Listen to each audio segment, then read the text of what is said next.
மீட்க ராமபிரான் ஆலோசனை நடத்தியதாக ஐதீகம். விபீஷ்ண சரணாகதியும் கடல் அரசரின் சரணாகதியும் இங்கு நிகழ்ந்ததால் இது சரணாகதி கஷேத்திரம்.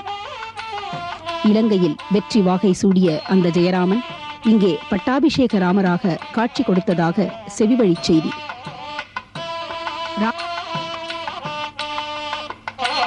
ராமாவதாரத்தின் முக்கிய நிகழ்வுகளில் இத்திருத்தலத்திற்கு பெரும் பங்குண்டு. இது ராமாவதாரத்திற்கு முந்திய கஷேத்திரம். அதனால் இங்கு கொலுவீற்றிருக்கும் மூலவருக்கு ஆதி ஜெகநாதன் என்ற திருநாமம். இத்திருத்தலத்தை திருமங்கையாழ்வார் 21 பாசுரங்களால் மங்களாசாசனம் செய்துள்ளார். சைவ குரவர்களான ஞானசம்பந்தரும் திருநாவுக்கரசரும் தங்களது பதிகங்களில் இத்திருத்தலத்தை குறிப்பிட்டுள்ளனர். மரங்களில் நான் அரசமரம் என்று பகவத்கீதையில் பறைசாற்றுகிறான் அந்த கீதாச்சாரியன் ஸ்ரீ கண்ணபிரான். அரசமரத்தில் லக்ஷ்மி வாசம் புரிகிறாள். அனைத்து பாவங்களுக்கும் நோய்களுக்கும் பரிகாரமாக அமைவது அரசமரம். இத்தனை சிறப்புகளை கொண்ட அரசமரம் இத்தலத்தின் ஸ்தல விருட்சம்.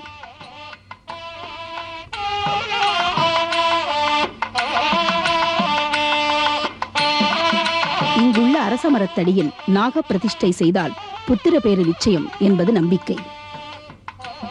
நாகதோஷம் உள்ளவர்களும் இங்கு நிவர்த்தி தேடி வருகின்றனர். 108 திவ்ய தேசங்களுள் ஒன்றாக விளங்குகிறது திருப்புல்லானி. இந்த திருக்கோவில் 72 சதுர் யுகங்களுக்கு முன்பு ஏற்பட்டதாக கூறப்படுகிறது.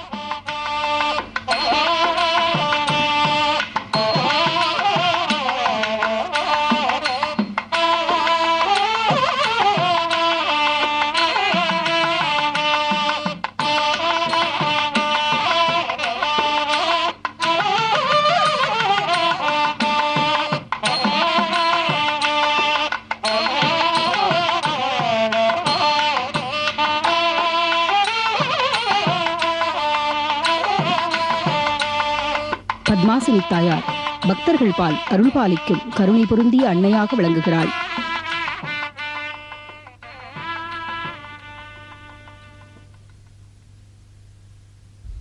இந்த புல்லாரண்ய கஷேத்திரம் தர்பசேனம் என்று சொல்லக்கூடிய திருப்புல்லானி கஷேத்திரமானது 74 சதுரங்களுக்கு முன்னதாக புல்லவர், கண்வர், காலவர் என்ற ரிஷிகளுக்காக வேண்டி அந்த ரிஷிகளுடைய பிரார்த்தனையின் வேண்டுகோளின்படி ஸ்தாபிக்கப்பட்ட கஷேத்திரம். அந்த ரிஷிகளுடைய வேண்டுகோள் ஜெகநாதர் பெருமாள் முன்னதாக அந்த ரிஷிகள் தவஸ் பண்ணிய பொழுது ஹேமமயமாக சொர்ணமயமாக அரசமரமாக பெருமாள் காட்சி கொடுத்தார். அவருடைய வேண்டுகோளுக்கு இணங்க வைகுண்டநாதனாக பிற்காலத்தில் தர்பாசன ஜெகநாதா சேதுபந்த பராயணா என்று தர்பை ஆசனத்தின் மேல் அமர்ந்த கோலத்தில் ஸ்ரீதேவி பூமிதேவி சமேதராக சேவை சாதித்து அருள்கின்றார். இந்த ஜெகநாத கஷேத்திரம் காசிக்கிட்டே உள்ள பூரி கஷேத்திரத்துடைய இணையானது. காசிக்கிட்டே அரூப ஜெகநாதம் என்று சொல்லக்கூடிய பூரி கஷேத்திரத்துக்கு நிகராக தக்ஷண ஜெகநாதம், ஸ்வரூப ஜெகநாதம் என்று இந்த கஷேத்திரம் வழங்கப்படுகின்றது. அதன்பின் தசரதன் மகாராஜா திக்விஜயவர் காலத்தில் இந்த ஜெகநாத பெருமாளை பிரார்த்தனை செய்த பொழுது தானே ராவண அவதாரம் செய்வதாகவும் தசரதனுக்கு மகவாக அவதரிப்பதாக அருளியதாக புராண வரலாறு. திருமங்கையாழ்வார் திவ்ய தேசத்தில் மங்களாசாசனம் செய்யப்பட்டதால் திவ்யதேசம் என்று வழங்கப்படுகின்றது. பாண்டிய நாட்டு 18 தலங்களுள் 4வது கஷேத்திரமாக வழங்கப்படுகின்றது. பவ்வி துழாயுதன் மேல் சென்னதரிநஞ்சம் செவ்வி அறியா நிற்குங்கள் நித்திலங்கள் பவ்வத் திரையிளவு புல்லானி கைதொழுதேன் தெய்வச்சிலையார்க்கு என் சிந்தையினோ சிப்புமின்னு தெய்வச்சிலையார் என்ற திருநாமம். சங்கு சக்கரத்துடன் அபயவரதஸ்தனாக அழைத்து அபயமளிக்கும் வரதன் என்ற பெயருடன் வலதுகை ஆகவான முத்திரை என்று சொல்லக்கூடிய அழைக்கும் முத்திரையாகவும் இடதுகை அழைக்கும் முத்திரையுடனும் வலதுகை அபய அஸ்தத்துடனும் சேவை சாதித்து வருகின்றார். அருகில் ஸ்ரீதேவி பூமிதேவி பிராட்டியார் சேவை சாதிக்கின்றார்.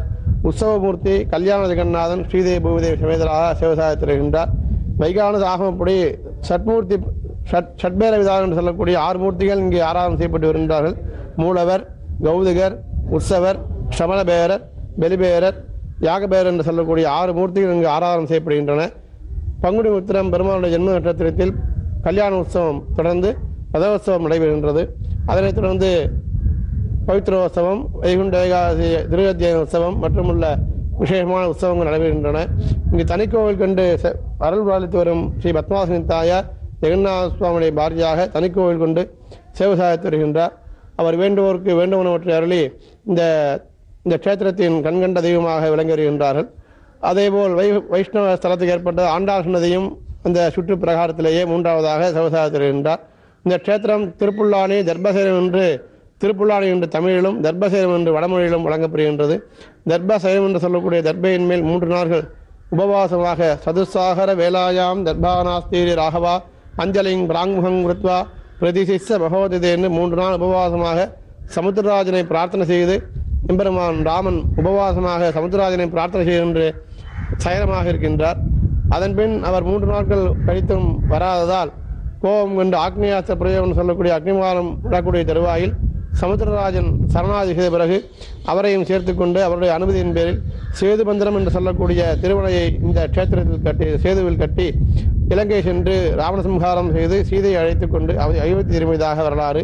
எனவே இந்த க்ஷேத்திரமானது தமிழ் வழக்கப்படி திவ்ய பிரபந்தத்தாலும் வடமொழி புராணப்படி ராமாயணத்தாலும் மிகவும் சிறப்பு வாய்ந்த க்ஷேத்திரம். தர்பசேனம் என்று சொன்னால் வெளியில் உள்ளவங்களுக்கு இந்த வடநாட்டில் உள்ளவங்களாம் தர்பசேனம் தான் கேட்பாங்க. அந்த பெருமை வாய்ந்த க்ஷேத்திரம் இந்த க்ஷேத்திரம் திருப்புல்லானி தர்பசேனங்கிறது. இந்த திருமங்கையாழ்வார் ராமனை பற்றியும் ஒரு பாசனம் பாடியிருக்க. வில்லால் இலங்கை வலங்க தரம் திறந்த வல்லாளன் பின்போட நஞ்சம் மரமரமும் எல்லாரும் எந்தன்னை ஏசிலும் பேசிலும் புல்லாடி எம்பெருமான் பொய்கேட்டிருந்தேனேன்னு மங்களாசானம் பண்ணிய க்ஷேத்திரம். இந்த அருமையான க்ஷேத்திரத்தை எல்லாரும் தரிசனம் பண்ணி இகபர வாழ்வை பெற்று எல்லாரும் வேண்டுவனவற்றை வேண்டியவாறு பெற்றுக்கொண்டு வாழ வேண்டுமாய் பிரார்த்திக்கின்றோம்.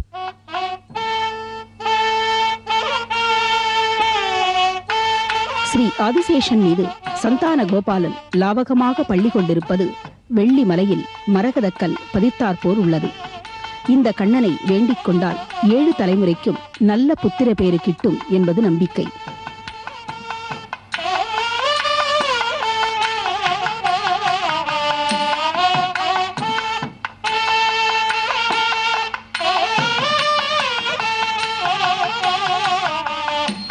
அவதார புருஷனான அந்த சீதாராமன் தனது பிராட்டியை தேடிக்கொண்டு வந்தபோது 3 நாட்கள் தருவப்புல்லில் இட்ட படுக்கையில் பள்ளி கொண்டு சமுத்திர அரசனை வழிவிட வேண்டியதால் பள்ளி கொண்ட ராமருக்கு தர்பசயன ராமர் என்ற திருநாமம்.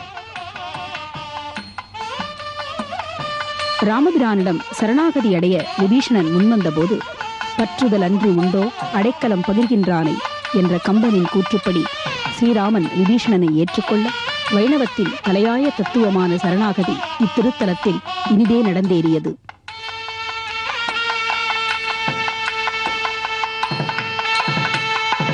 மையோ மரகதமோ மரிகடலோ மழைமுகிலோ ஐயோ இவன் வடிவென்பதோர் அழியா அழகுடையான்.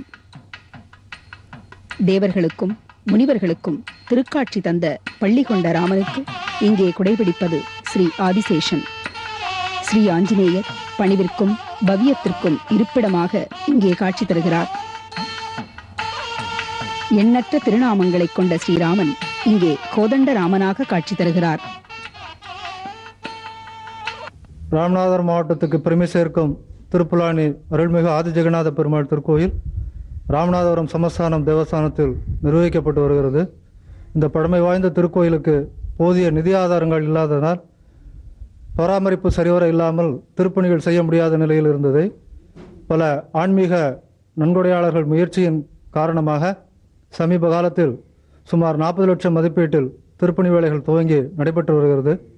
அதற்கு பல பெரிய ஆன்மீக கொடையாளர்கள் தாங்களாகவே மனமுவந்து சில திருப்பணிகளை தாங்களே ஏற்று நடத்தி வர முன்வந்திருக்கிறார்கள். அவை போக எஞ்சிய திருப்பணிகளும் இது போன்ற நன்கொடையாளர்களை கொண்டே நடத்த வேண்டிய சூழ்நிலையில் இருப்பதால் இந்த திருப்பணி சிறந்த முறையில் நடைபெற தமிழகத்தில் இருக்கும் வைஷ்ணவ பக்தர்கள் அனைவரும் தங்களால் என்ற பொருளுதவி செய்து இந்த பழமை வாய்ந்த திருக்கோயிலின் திருக்குடமுழக்கு விழா மிக விரைவில் நடைபெற ஒத்துழைக்க வேண்டுமாய் கேட்டுக்கொள்கிறேன்.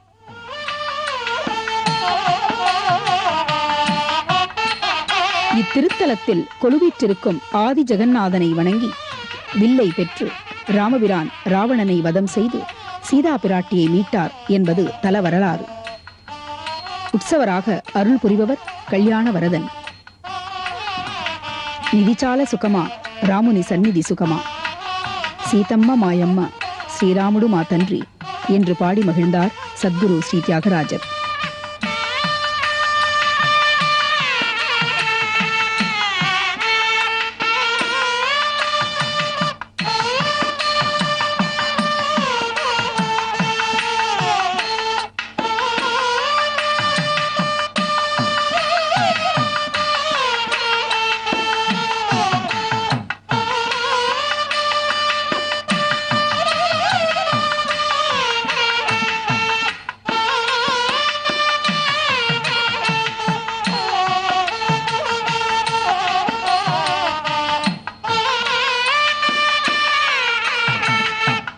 மகாலட்சுமியின் அம்சமாக விளங்கும் பத்மாசினி தாயார் தமது குறைகளை பொறுத்துக் கொண்டு நமக்கு அருள் புரிபவள்.